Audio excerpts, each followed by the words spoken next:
Thank you for tuning into this episode. Ericson presents Mixing Tutorials, and today I just want to have a conversation with you.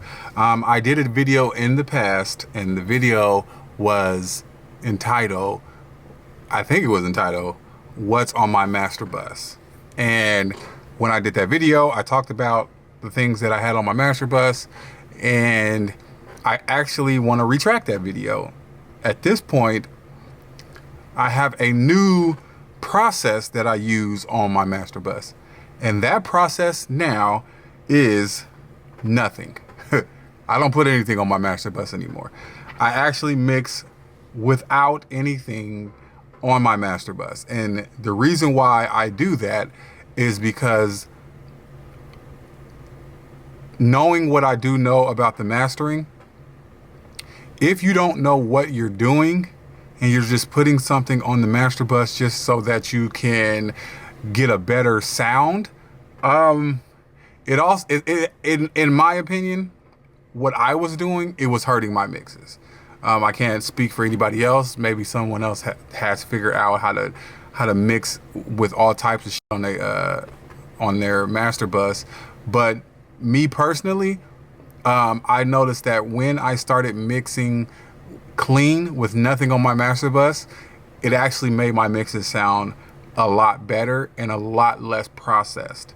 I used to mix with a limiter on just so I could turn it up loud, and then the whole point around why I was doing that was so that I could hear what the limiter was doing to my low end.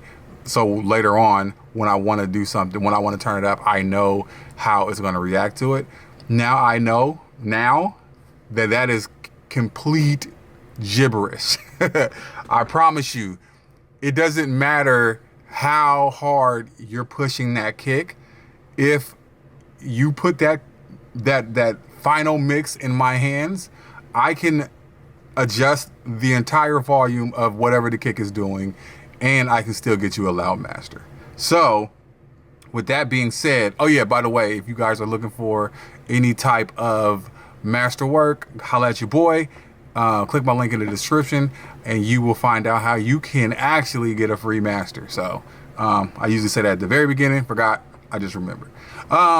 So yes, a lot of the things that I was doing on my master bus was because I was unsure about how things were going to turn out at the very end of the process, right before releasing the song. Now, I feel like I was able to get things to sound decent, but I also can listen to those mixes now, and I can also say, oh, I wish I would have did this, or I wish I would have did that. I mean, everybody thinks that. But the point of what I'm trying to get across is, if you mix your songs and you're not having anything on your master bus, and the song doesn't have enough life in it, or it doesn't feel like it has enough glue in it, then you're gonna have to go back to the mix and figure it out. And I know it might be more work in the long run, but it's also gonna sound better in the long run as well. So it's like you're slamming that master bus with a compressor, some EQs, with a stereo imaging plugin, all kind of stuff on the master bus.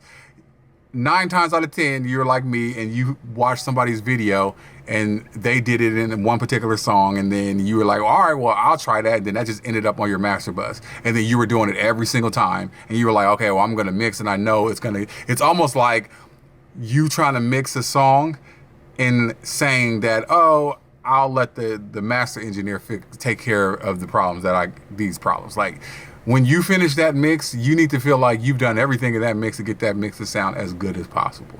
I'm actually waiting for one of my clients to get closer to his release date so that I can use the song that I mastered, so I can kind of show you the point that I'm trying to make, but I can talk about it. What I do when I master songs for clients is I will go back and forth with you until I feel like the mix has its best potential to sound its best. So I'm not one of those master engineers that will take a file from you and then just master it and send it back. I actually feel like I want my masters to sound amazing. And in order for my masters to sound as amazing as possible, the mix has to sound as amazing as possible. So what I do, free of charge, I don't even charge for this part. This part is free of charge, is I'll hear that mix and then I'll make my notes on it and I'll give suggestions. Here, this is what I think you can do. Now, these are things that I would be doing in the master to fix it, but I know that it would actually sound better if it was done in the mix. So me and the client, we're going back and forth. So mix 1 turned into mix 8, but mix 8 sounded so much better than mix 1 because we took everything off the master bus. Like, he had all kind of stuff going on. He had a compressor going on, took it off the master bus, and then we got a much cleaner sound, a much fuller sound, because now there's no compression going on. Now, if you don't fully understand how to use compression on a mastering level, then I would just recommend don't even do it, because you're gonna mess up a process that you don't need to mess up. So that's pretty much what happened. So then I was able to do the master came out light years better. And then when I did the A and B from mix 1 to mix 8, it almost sounded like the song got mastered just from going from 1 to 8. So that's what I am trying to get across, that if you spend more time with nothing on your master bus, just nothing at all. Now, I'm not saying that you can't mix with anything on your master bus. Like, hear me out. You can do it, but I'm saying if you choose not to, then you will have a better chance of getting a much more solid sound that just sounds good. That's just in my opinion. Once again, it's my opinion. The only thing that I would recommend mixing through is like summing. Like, if you're gonna mix through summing, definitely do that. Like, if you're using Luna and you wanna use the summing in Luna, like, I use that. And yes, the Luna summing is amazing. Maybe I'll do a video on that. So yeah, definitely I get that part. But I'm more focused on your master bus, like that last stage, like the reason, like before you put something on the master bus, ask yourself, what is the reason I'm putting this on my master bus? Like, if any reason has anything to do with you not being sure of something, then you got to go back to the mix. If you're going to put something on the master bus, you have to put it on there knowing 100% like this, I'm doing this because I want this to happen. And if you can confidently say that, and really just check yourself, like, can you confidently say that? If you can confidently say that, then go ahead and put it on there. Like, some people will mix, you know, and after they're done, they might put an EQ on the end just to kind of do an overall boost instead of going back through each individual channel. I get that part. But what I'm saying is the limiters, anything that's dramatically changing and you're mixing in too. So now if you're doing it after, okay, perfect. I guess I just figured it out as I said it. If you're gonna throw an EQ after you've done the mix, then you didn't mix into that EQ, okay? So that's different.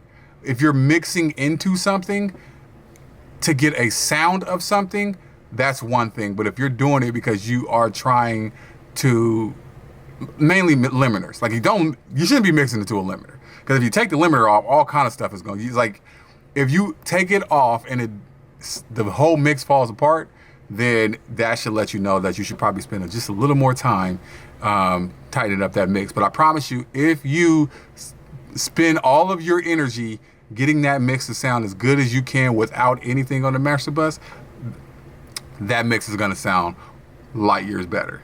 Okay, so just take it from me.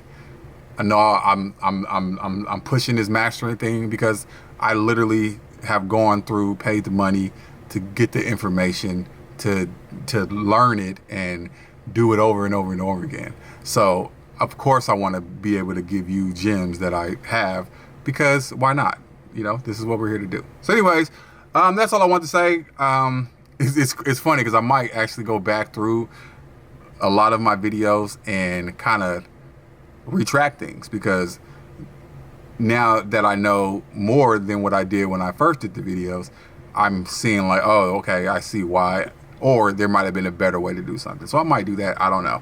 But the point is, definitely just humor yourself and just take everything off your master bus and then listen to it. If it sounds like a weak mix, then get to work. And then once that mix sounds good, you'll thank me. All right, until next time, I will see you in the next video. Deuces.